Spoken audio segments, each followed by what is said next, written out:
So you've paid your money or got your financing ducks in a row. You've either ordered online or you've handed over your hard-earned cash to the dealer, and now you've got a shiny, shiny new car in front of you. And you're driving home, and maybe a warning light comes on. Maybe you've not even made it home. Perhaps you plugged into a charger and it dumped coolant all over the floor. Maybe a few weeks after you got it, you ran it through a car wash and now the head unit isn't working. Or maybe it's just a succession of minor faults, one after another.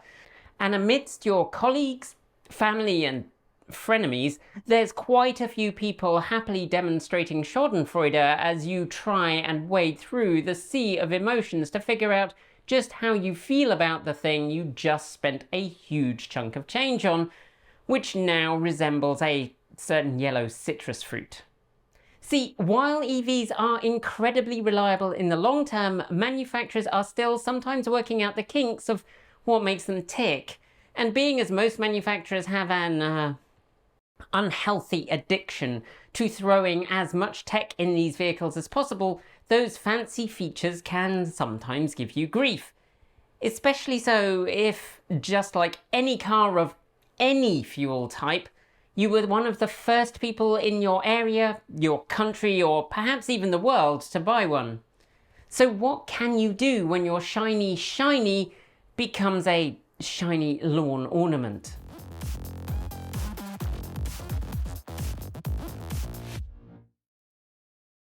Across the world, there are what are commonly called lemon laws. Laws that have nothing to do with the fruit, but which could save you from a whole world of hurt if you've purchased a vehicle that isn't behaving as it should.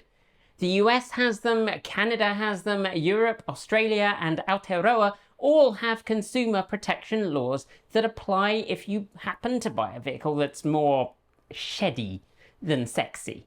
They do vary a lot by country and state, and we'll chat about some specifics later, but it's useful to know that they exist, and in some places they don't only apply to new cars. Sometimes they also cover used vehicles, so even if you bought your car from a dealer second-hand, you might still be covered.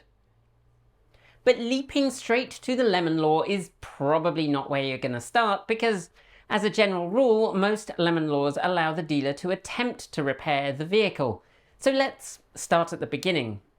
And remember, the problems don't have to be disabling to a vehicle. Even minor electrical gremlins that are persistent can be sufficient in many cases to start building a case for your vehicle being refunded or replaced. With modern cars being what they are, as in surveillance devices constantly connected to the mothership, broadcasting endless information about their status and location, and having a vast array of onboard sensors that provide data logging in quite astonishing detail. When you first rock up to a dealer or contact your manufacturer with a concern about your newly acquired vehicle, the first thing they're probably going to do is look at the diagnostics. Unless, say, the gear selector panel fell off. That's something they'll probably actually want to cast their eyes over. But telematics aren't flawless. Our old BMW i3 had an intermittent fault where, while it said it had the heating on, it was just blowing ambient temperature air from the outside into the cabin, which was suboptimal when we were driving the car in winter, as my wife found out driving the 2.5 hours back from Portland with only the vehicle's heated seats for comfort. And when we took it to the dealership, they plugged it into diagnostics. It had caught no errors. Being an intermittent fault, they weren't able to catch it, which brings me to the important point. Onboard diagnostics only detect faults they're recording data for. In our case, the system had recorded that it had turned the heating on and that the fan was running and all those kinds of things. The fact that it wasn't actually warming the air up at all wasn't something that was being tested or monitored for, so the diagnostics weren't any use. And when the problem is an intermittent one, sometimes the diagnostic systems will reset the error the next time the car starts, or some number of times after the car's restarted. And if it's restarting without an issue, in that case, when you rock up at the dealership, it may show nothing useful in the error log because it's cleared the temporary fault. Also, because many dealerships aren't used to EVs, they'll sometimes think something's normal when it's really not. That heating issue in our i3 led to the most correctile dysfunction discussion I've ever had with a mechanic, who informed me repeatedly that because it was an EV, the heater wouldn't get as hot, which was wrong on so many levels and also very frustrating when I'd been driving EVs for years by this point, and the guy clearly didn't know his CCS port from his Magna charger. So what do you do if you've got an intermittent problem that's not showing up when you need it to? Well, the next thing is to keep a log of when problems happen. If it always happens when you do something specific, that is great, because then the garage can be told how to reproduce it. So, if your car always starts playing Never Gonna Give You Up when you turn left, make a note. Back in the days of yore, I had a car that suffered from fuel starvation at freeway speeds. Being able to explain that, testing it on local roads isn't going to cause the problem. You need to floor it, and for a good long while on the freeway, that helped them isolate the problem. In that case, it was that the fuel tank was full of rust, which is not really a problem you get with EVs. Which brings me to the next thing.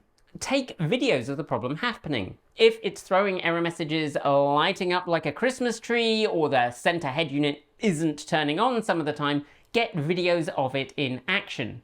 These days, nearly all of us have a total attention vortex handily in our pockets, and these can usually produce a video of sufficient quality to demonstrate that you had a problem. We're not talking about turning you into the next Alice Guy Blanche, just something that shows off the issue. That's actually how I finally got the BMW dealership on board with, your car really does have a problem. The car had spent, if I recall correctly, several weeks at a dealership where it had, of course, behaved perfectly. And then I drove up, took delivery of the car, and on the way home from the dealership, the heating stopped working. This time, though, I was prepared, grabbed my phone and recorded a little bit of video with an IR thermometer in front of the vents. It was, incidentally, cold. Once I had that, the garage were willing to accept that it definitely was faulty and eventually tracked down the problem and fixed it.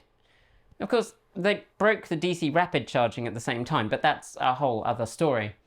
And while it wasn't a car problem, Nikki once set up a camera to record her wife's laptop screen misbehaving while she was using it, because the genie couldn't find anything wrong with it every time they took it to the local fruit store. Having logs, videos, and data about the issue gives you the upper hand should the problem prove to be unfixable or difficult to trace to the point that your automaker or dealer is struggling to fix it, or struggling to believe that there's a problem.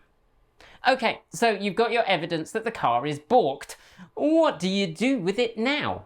Well, before we go any further, whoever you talk to along the way, make it a practice to keep a copy of all your communications.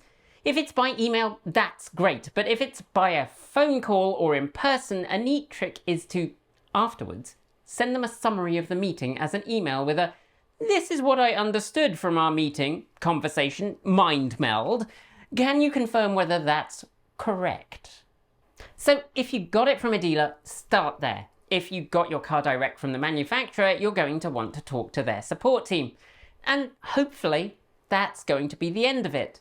They'll take it back, find the problem and fix it. It is very frustrating to have a new vehicle where, say, the air suspension won't change height and have it taken straight back for repair. No one likes having to fork out the $40,000+ that is the starting price for most US EVs to find that they've got a broken toy. But so long as it's fixed promptly, it's not really considered a problem. But what if the dealership isn't cutting the mustard? What if they return to you the car and it's just as faulty as it was the Friday afternoon it rolled off the production line? Then reach out to your automaker. I'd recommend that first you do that privately. Automakers have support specialists who deal with customers with issues, and it's usually pretty easy to reach someone via their websites. Of course, that doesn't always get you what you need, so then you can always step up to applying social pressure through social media. Whether on Facebook, Threads, Blue Sky, Instagram, TikTok, or even the hell site that everyone calls Twitter, I'll call it X just as soon as Elon respects his daughter's pronouns, and her name change. Publicly washing your laundry, ideally politely but clearly, does sometimes still get companies' attention. It's nowhere near as effective as it used to be. Companies are largely inured to the poor publicity that comes from one lone complaint, but the squeaky wheel does still sometimes get the oil. And if all that doesn't work, well then you're looking at lemon laws, getting your car taken back and your money back or the vehicle replaced. And that may mean talking to a lawyer, or it may not. Depending on where you are, the process varies and what needs to have happened first. For example, in some places, the company can attempt to repair a vehicle multiple times before accepting that they sold you a lemon. And so knowing the specific laws where you purchased the vehicle is important. Before I get to specific lemon laws, I also want to mention that some places in the world have very good consumer rights advocacy groups, many of which will either give you free advice as to what to do next and what the law is where you are, or be able to point you in the direction of legal experts who are willing to write strongly worded letters pro bono, or perhaps do so for a set fee that won't see you spending hundreds on a retainer and the like. But this is usually a last resort. But it can put the fear of Mithra into them, and what with Mithra being all about justice and the like, it's often enough to get the problem solved. But since knowledge is power, let's take a look at some examples of lemon laws in different places to give you an idea of what might be involved. Let's start with North America, since that's where I am. In the US, they vary fairly significantly by state. Most states only apply the laws to new car purchases, but California, Texas and New York, for example, cover used car purchases as well. And Nevada and New Mexico, looking the other way, don't cover leased vehicles. In Pennsylvania, for example, new and leased vehicles with a total of less than 12,000 miles on the clock are covered. Manufacturers can have up to 3 attempts at repairing the problem, and if the car is out of service for 30 days with a persistent problem, you can petition for a refund. But in Maine, you get coverage for 3 years or 18,000 miles, and if it gets designated as a lemon, you can argue your case before an arbitrator for free. And a bunch of states use wording similar to, if the vehicle has a defect which makes it hard to use, decreases its value, or makes it unsafe, the manufacturer must repair it within 24 months of delivery or 24,000 miles. If the manufacturer fails or chooses not to, the owner is often entitled to an alternative replacement vehicle, or in some places a refund, and in some places that refund includes taxes, title fees and any extended warranty payments. In Canada, lemon laws are mostly provincial level laws. They also tend to be stronger than the ones in the United States. Canadian lemon laws are typically ones that allow consumers to return a lemon to the dealer for a refund or replacement, or to receive compensation for the cost of repairs. They also often require manufacturers to provide extended warranties on new vehicles. Hopping over to the other side of the world, in Australia, the Australian consumer law covers vehicles and identifies a car as a lemon if it has a major issue that can't be fixed after a, quote, reasonable number of attempts, significantly impacts its value, or makes it unsafe to drive. Aotearoa's laws are pretty similar, but also allow for consequential damages as a result of issues with the vehicle. And then, of course, there's the European Union. I'm aware that there are other bits of the world, but we can't cover them all. European laws vary by state, but the EU does provide a minimum standard of protection against defective vehicles. Typically, that's the right to return a defective vehicle for refund or replacement, or compensation for the cost of repairs. Check your individual country's laws to know exactly what's covered though. So that's it. How to deal with your new shiny that's not so shiny. Do you have any tips or tricks for dealing with a lemon that we missed? Drop them down in the comments below. Thanks for joining me today. And if you've got thoughts, make sure you leave them below in our Discord chat room, or you can reach out to us on Mastodon. Thanks to the amazing list of people scrolling by on your screen right now. They are some of the more than 1,500 people who help fund this channel through Patreon and YouTube, covering our bills, paying our team, and making sure that we can be 100% independent. If you'd like to join them and see your name listed here, just follow the links below. There's a range of different tiers you can sign up for, from as little as $1 a month, or if you pay yearly, just under $11 a year. A huge welcome to our newest supporters: Mac McIntosh, Kyle Randall, Bryant E. Day, Shedrick Mask, and Robin Mayorga. To join the list and get your shout out, become a paid Patreon member for your week of fame. If you'd like to support us with a one-off donation, you'll find links below to make Ko-fi and Bitcoin donations, and we even have an old-fashioned PO box you can reach us at. Address is also down below. And if you're in need of some swag, you'll find our swag store in the down below too. This month we're celebrating spring with an amazing t-shirt designed by our in-house artist and animator Erin. It's all about growing your own EV charging with solar power. Get yours today by heading to our Redbubble store. We've got some great content coming up, so make sure you've subscribed on PeerTube or YouTube, and we'll see you soon. We make new videos every Monday, Wednesday, Friday, Saturday and Sunday. If you want more, the mighty algorithm thinks you'll like this video, but we think this one is also well worth a look.